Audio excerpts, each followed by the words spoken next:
Hello students, welcome to week 5 for COM 340 Rhetoric and Persuasion. This week we're looking at concepts related to compliance gaining and some theories that relate to those concepts as well.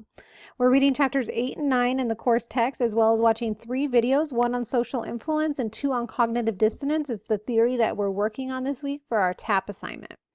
We're working on discussion board number 5, which has an original post due date of Friday, as well as replies due on Sunday, as well as TAP assignment number 4 and our persuasive campaign plan. This is related to our critical assignment. It has its first portion due this week, which is our campaign overview and strategy.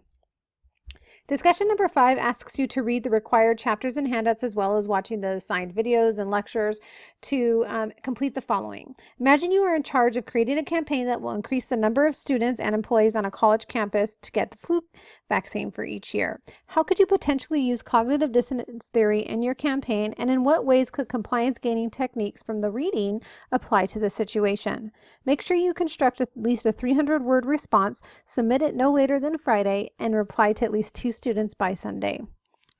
TAP assignment number 4 asks you to look at cognitive dissonance theory and write 2 to 3 pages utilizing APA formatting and at least 2 outside sources to discuss and describe the general idea of cognitive consistency, which relates to consonants, and what is cognitive element, what are the possible relationships between the two, as well as the properties of dissonance, and how can dissonance vary in magnitude and such. What factors of influence does the degree of dissonance experience, and give us a general overview of what cognitive dissonance is by utilizing the questions within the prompt. It's important to make sure this is in complete APA format, including a cover page, abstract, in-text citations, and such, and keep that in mind. This week you have your campaign overview and audience paper. This is one portion of your critical assignment. So you'll see that the instructions for this may seem lengthy. However, the majority of this information, I'll say 90% of it or so, can be put into your critical assignment. So we're essentially completing our critical assignment in 3 phases over the next couple weeks.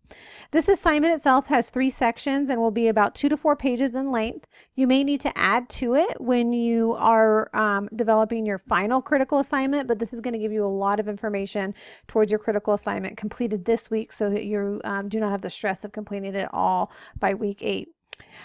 What I am looking for is a description of the topic of your campaign, its exigence and its purpose, and substantive arguments and appeals you intend to make within the persuasive campaign. You'll also provide a description of your audience with an explanation as to why those in this audience are a good target for your persuasive campaign messages and goals. The third thing you'll do is provide a description of some preliminary thoughts on strategy and include your goals and obstacles to accomplishing them. So the first part of this assignment is related to your topic. This section will be divided into 2 labels. One, topic and exigence, which is where you're going to introduce the topic, the product or service or purpose of your campaign, and your concept of why it'll sell, the sort of like your thesis, and explain why it is likely to work at this time, especially to your selected audience. So in other words, what you generally hope the result will be.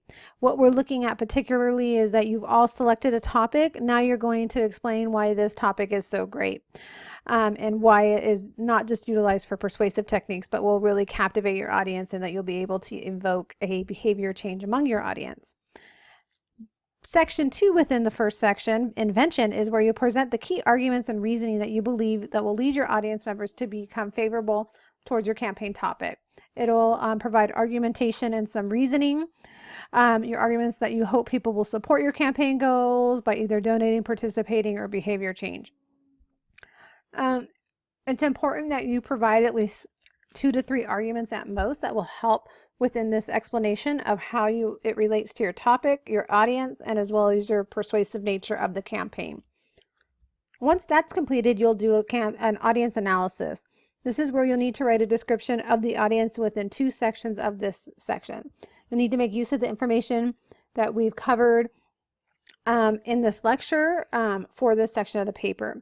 So really, essentially, in describing your audience, you need to provide as much information as you can so that the reader of your audience analysis can clearly understand and know that is the person that they're targeting. Typically, you'll have a primary, secondary, and it's called a tertiary or a special or intervening audience. So there's typically three audiences. The primary is who you tend to focus on. The secondary are those that are influenced in some way by your campaign, but they're not your target. And then the tertiary or the special or intervening audiences are those that you are not necessarily thinking of, but may be influenced in a third degree from that. So they know somebody that is the target audience and were influenced by them to make the behavior change or whatever it may be.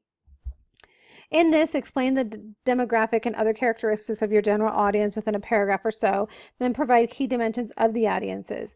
Key dimensions, usually 3 to 5 of them, are that you deem important in designing persuasive messages for them. Describe them in the relevant ways. So if you feel the messaging needs to be related to social media because your target market is always on social media, then tell me that and provide and design those messages and share that. Section B relates to you identifying at least 2 segments of the general audiences that you believe make its members especially likely to be persuaded and contribute to the goal of your campaign, and explain why. Again, indicate these dimensions in each segment that you'll be able to use to persuade them in the segment to support the campaign goal. So essentially, you will pick 2 segments of the general audience that you believe will be most likely persuaded within your discussion. The last thing you'll do is provide a preliminary strategy. This is where you'll outline some of your realistic goals for your audiences. Be as clear and specific as you can in the outcomes you desire for the campaign. Are you seeking donations related to this topic? Are you seeking behavior change related to this topic? So on and so forth. In discussing outcomes, be sure to include multiple outcomes necessary to accomplish the goal, including attitude or belief changes or behaviors you're desiring that you're seeking to be changed, things of that nature. You may have developmental goals, meaning that you'll have stages. First, you wish to gain awareness. Then I wish to change attitudes. Then I wish to change behaviors, or whatever it may be. Just make sure you describe this within a couple of paragraphs. Then after you've done that and you've described all your goals, you must discuss the obstacles that need to be overcome in order to accomplish those goals. Justify your conclusions of those obstacles and concerning your goals within 1 to 2 paragraphs. So obstacles are things that may prevent the behavior change or the attitude change or the donation to happen. So think of it from that perspective. The theory we're going over this week is cognitive dissonance. Cognitive dissonance focuses on the communicator from a communication theory perspective. It means that the focus of this theory, and it's a social psychological theory that focuses on the ideas of the communicator and the physical and the psychological feelings that the communicator is feeling. It was developed by Leon Festinger in 1954. Some of his major arguments tell us that we feel a physical discomfort when there are 2 conflicting ideas that emerge, and we will seek consonance to reduce the dissonance. Dissonance is that uncomfortable feeling. Simply put, dissonance is a consequence or an internal state of unrest of a person's performing action that contradicts their personal beliefs, ideals, values, and also occurs when confronted with new information that contradicts their beliefs, ideals, or values. Festinger believed that humans strive for internal stability, so that's consonance, in order for mental stability and functioning in a real world. A person who is experiencing internal inconsistency, which is dissonance, tend to be psychologically uncomfortable, and a person is motivated to reduce the dissonance to restore consonance. His idea for this theory really came out of the notion of buyer's remorse. He studied the shopping habits of women and the buyer's remorse they experienced when they overspent or bought or spent money on things that they didn't really need, that were not necessities. This happened in the 1950s. He saw that women would likely return to the store and make a return on that purchase and get their money back to restore consonance. So they felt dissonance for overspending on sale items, or they just overspent on their budget, didn't want their husbands to find out, or just felt dissonance, an internal state of unrest and guilt over this purchase. They experienced buyer's remorse, went back and returned the item to restore consonance.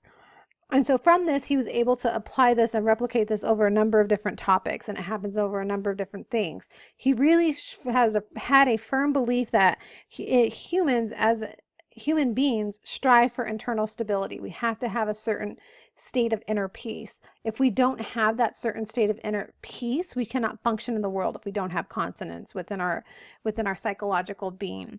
And so in order to restore consonance, if we're experiencing dissonance, this internal state of unrest, this remorse, this guilt, this physical feeling of feeling bad over something that you did, we'll do whatever we can to restore the consonance to do so. So he found that in this case, women would return items they previously bought, get their money back, and restore the consonance and feel better about it. And so that's really his theory in a nutshell. It looks at the cognitive dissonance, the uncomfortable feeling we feel when we feel guilt or we have some type of contradictory information that is contradictory to our personal beliefs, ideals, and values, or we're presented with new information that contradicts what we believe. We'll do what we can to restore consonance, meaning internal stability and a state of peace within our physical and psychological well-being. So to recap, we are reading chapters 8 and 9. We're watching a series of videos related to the course content, as well as completing discussion board number 5, TAP assignment number 4, and our persuasive campaign plan, campaign overview and strategy, which is due on Sunday. If you have any questions, let me know. I look forward to interacting with you soon. God bless.